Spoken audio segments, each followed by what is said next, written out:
Hey guys, another challenge. This one is the Why YouTube challenge.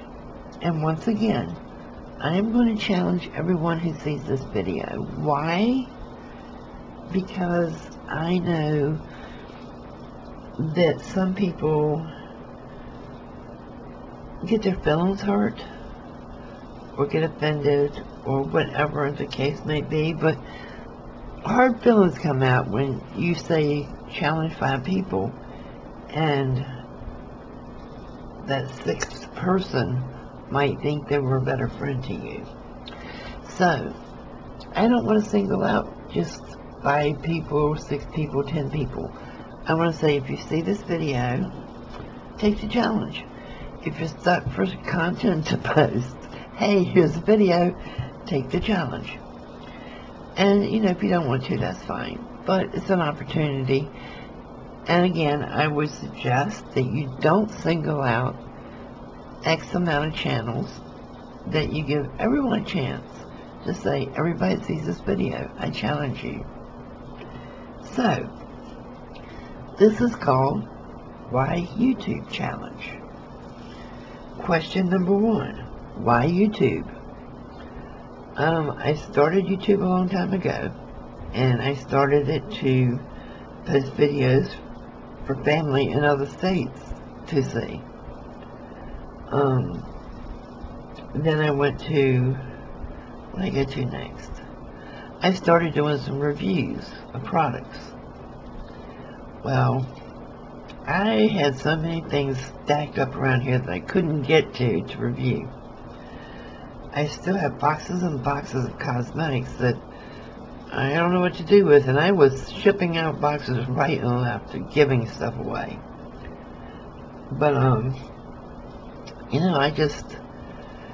it became overwhelming. I didn't even know there was a crafting community on YouTube, and I saw a video posted by Crafting Mamas. I said, well, what a catchy name.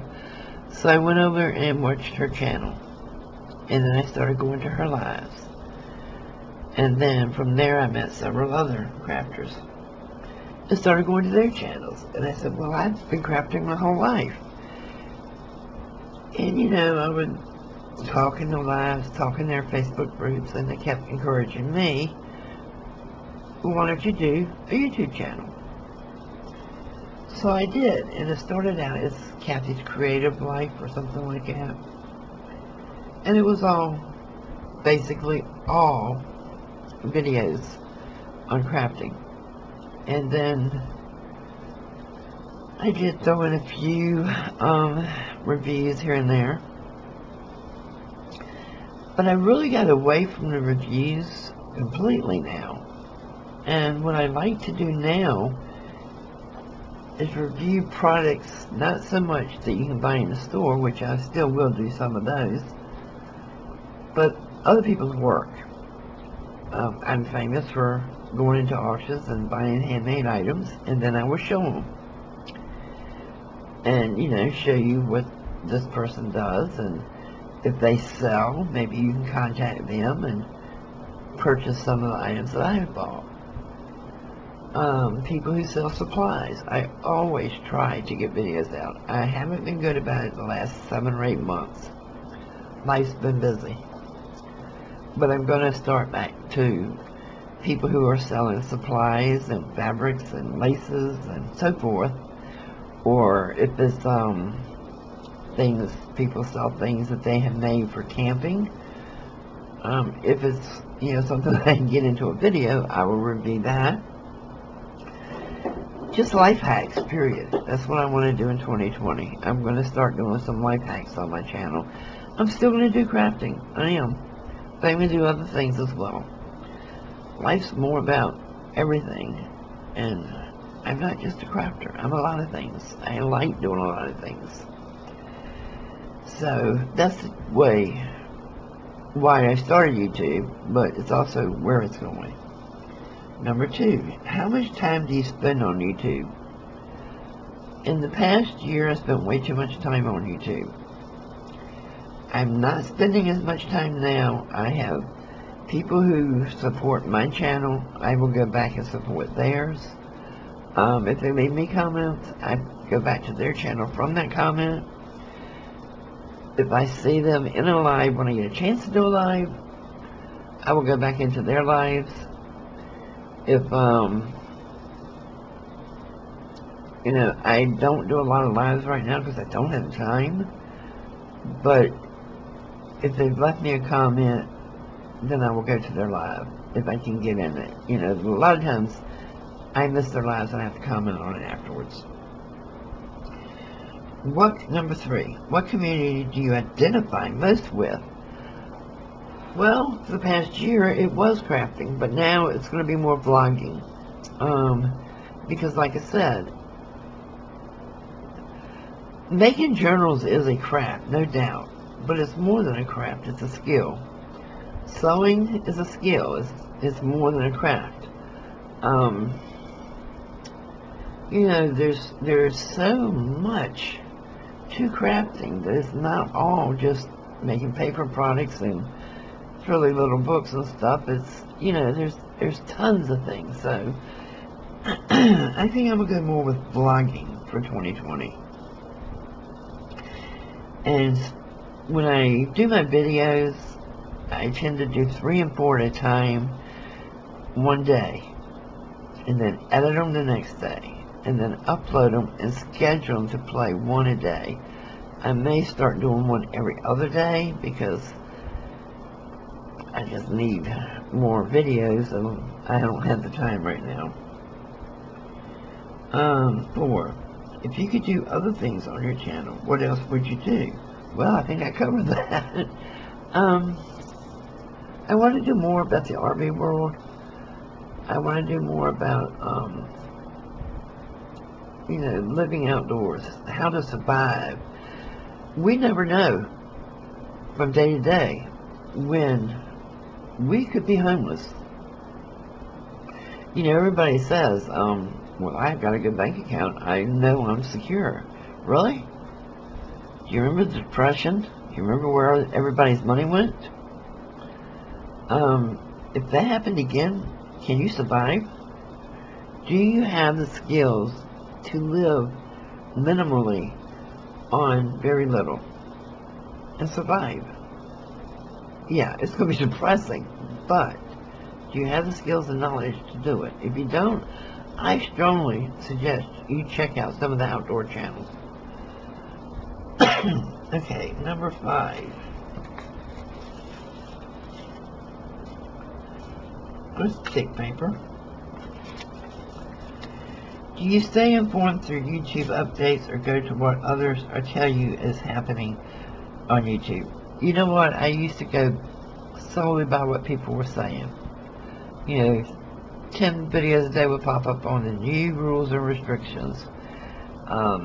You can't post emojis. You can't say the word subscriber. You can't do this. You can't do that. And I started going to YouTube itself and reading what they're putting out. And a whole lot of stuff that people are ranting and, you know, doomsdaying about in live streams just isn't so.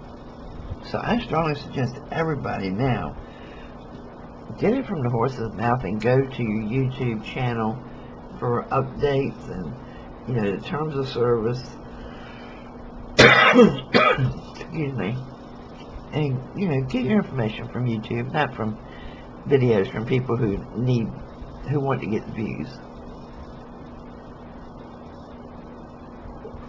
Because I can promise you, if I can put up any video, it can be kittens bathing themselves, and title it Rant, and it's going to get 3 times as many views as just saying kittens bathing themselves.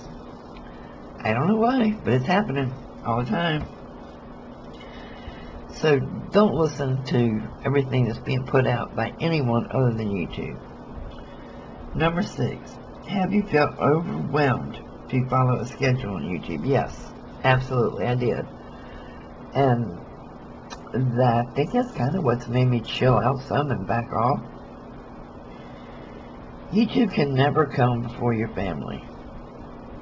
I have watched some YouTubers that, you know, their children are crying for attention, their children are clamoring for attention, and it's, okay, go in the room, I'm live right now, I'm making a video right now, I don't have time for you right now.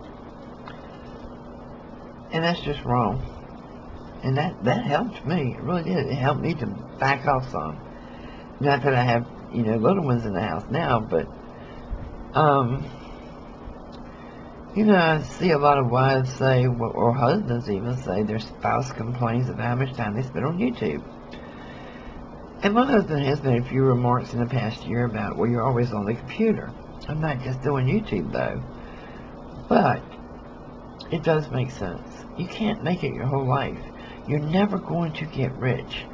You know, if you think you're going to get the 100,000 subscribers, good luck with that. Because those people have sponsors. They're helping them get those.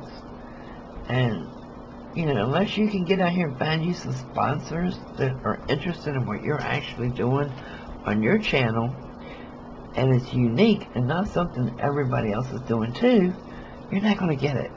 So, you know, don't count on YouTube as an income. It's supposed to be fun, guys. 7, do you prefer to just go with your own flow and do what you can when you can, or do you feel like you have to do a scheduled live? And last year I had a schedule and I did everything humanly possible. I canceled evenings out because, oh no, I have a live schedule. Oh, I can't do that because I have a live. I have to be here. I'm not even doing lives right now because I need to work it into my life, not work my life into YouTube.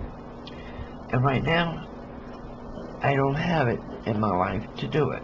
I am going to be coming back for a game night. I haven't decided on a night yet, but that was a lot of fun. We all enjoyed it, so I am going to be coming back and doing a live game night. Number 9. If you choose, no, number 8, I'm sorry, I skipped one. What is the best advice you want new YouTubers to start with? Be yourself. Do what you enjoy doing. Don't pick up the habit of doing what everybody else is doing because it becomes redundant and boring. I did that. I had never made a journal. And all of a sudden I'm making them by the dozens, which I'm glad I learned that skill because I like it. But everybody and their brother's doing it. So it's, you know, you're not going to get that many views if you are doing something that everybody else is doing. You know, sure, you're going to have your loyal supporters, but eventually they're going to say, I have seen this done to death. And you're going to move on and find something new. So, be creative, no matter what genre you're in, no matter what community you're in. Do your own thing. How many Impossible Whopper videos have we seen? I think I've seen 1,000 by now. Okay, I tried it, I like it, I eat it regularly now, and I appreciate it. But the Johnny-come-latelys who are just now doing it, 110 people did it before you last week, 110 the week before did it for them, so it's just, it's redundancy. We don't want to keep seeing the same things over and over. So that's why people are shifting communities and going here and going there, because we want to see new things. Okay, number 9. If you choose to not appear on camera, what do you say to those always nagging you to go on camera? Get a life. You know, my setup is what it is. I have a cheap webcam. I recently had to move my entire setup out of my crafting room because I had terrible lighting in there. My webcam is anchored in place. It can't move. And to me, this is just my personal feeling. I'm here to put up a video for a person to watch the video. I'm not here for the person to watch me. You know, my cute little facial expressions or not so cute facial expressions now. Or, you know, anything else. Also, I've made it no secret to anybody, and I will say it again. I have had a lot of skin cancer problems, and I am very self-conscious about it. I currently have basal cell skin cancer on my face, and I'm going to have another surgery. So, yeah, it's, you know, it is what it is. I was one of the kids of the 60s that used baby oil and iodine and worshiped the sun and fried my skin, and now I'm paying for it. So, if I'm self-conscious about what I look like, I don't really feel like anybody else needs to see what I look like. I'm meeting people from YouTube, and, you know, they all know ahead of time, expect this, because this is what goes on in my life. I have a lot of skin cancer problems. Probably one day skin cancer is going to take me away from here, but not today. I'm not ready to go. So, if people pressure you, and you leave YouTube because people are pressuring you to go on camera, you know, tell them to get a life. I've been doing lives going down the road in my car, and people say, put the camera on your husband. Let me see your husband. I want to see your husband. Why? He's mine. You're not getting him. You know, I have once put it on him. And then I realized, you know, I buckled. I was, you know, pressured into doing it, but it's usually the same people. Okay, number 10. Do you think it makes a difference if you don't appear on camera? It shouldn't. It really shouldn't. If you are doing product reviews, I want to see that product. I don't want a 30-minute intro of somebody sitting there being all cutesy and talking 90 miles a minute, and, you know, I'm so thankful, you know, over and over. I'm so thankful they sent me this. I'm so thankful they sent me that. I am so blessed that they sent me this. Well, you probably sent out 110 letters to get that. I know how it goes. You don't get everything you asked for to review. So, you know, I don't do the fakeness. I'm me. I'm real. Take it or leave it. I'm me. So it should not make a difference if the camera's on a person's face or on their desk. And to those that it does, they're shallow. They're not on your channel for the right reasons. Don't worry about it. If you are doing a cooking video, I want to see what's being measured and what's going in that pot. I don't want to see your backside while you're cooking and putting it in the pot.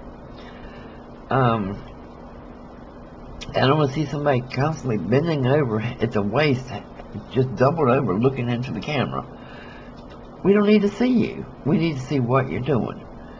And that's my personal opinion. That's how I enjoy seeing videos. I prefer to see what is being made rather than see the person and never see what's being made.